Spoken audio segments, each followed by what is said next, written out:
ശ്രീ ഷാഫി ചാലിയം, ആദ്യ 10 മിനിറ്റ് അവർ എന്താണ് പറഞ്ഞത് എന്ന് കേട്ടല്ലോ. നേരിട്ടാണ് ചോദ്യം, വഖഫിൽ അങ്ങ് തൃപ്തനാണോ?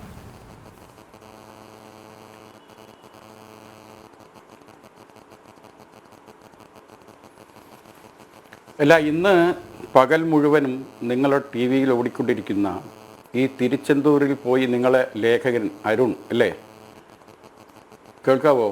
കേൾക്കാം. എന്നെ കേൾക്കാവോ? കേൾക്കാം ഷാഫി ചാലിയം, പറഞ്ഞോളൂ. ഇതൊന്ന് കാലത്ത് തൊട്ടിങ്ങനെ ഓടിക്കൊണ്ടിരിക്കുകയാണ് ഇത്. ഓക്കെ ഇതിൽ അവിടുത്തെ ലോക്കൽ ആളുകളുടെ എന്തോ ഒരു അക്കൗണ്ടല്ലോ, അത് പരിഹരിക്കാൻ പറയാം.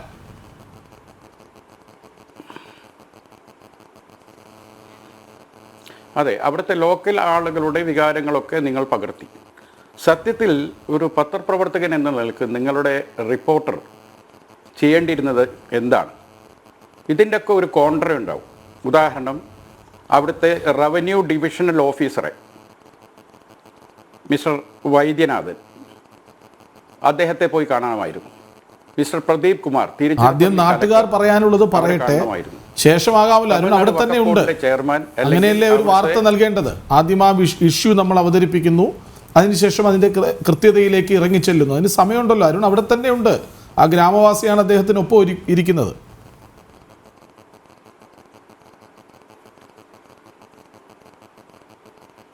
ഞാൻ പറഞ്ഞു തുടങ്ങുന്നേ ഉള്ളൂ, അതിന് ഉപ്പിട്ട് നിങ്ങൾ വെടി പൊട്ടിക്കാൻ തുടങ്ങിയോ?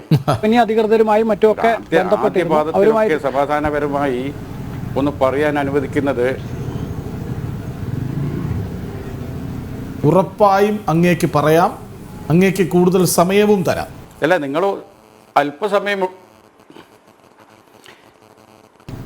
നിങ്ങളെപ്പോഴും നിങ്ങളെ ജനൻ ടി വിൻ്റെ ഒരു സ്വഭാവം എന്താണെന്ന് വെച്ചാൽ എപ്പോഴും ഒരു വൺ സൈഡ് റിപ്പോർട്ട് ചെയ്തിട്ട് വരിക.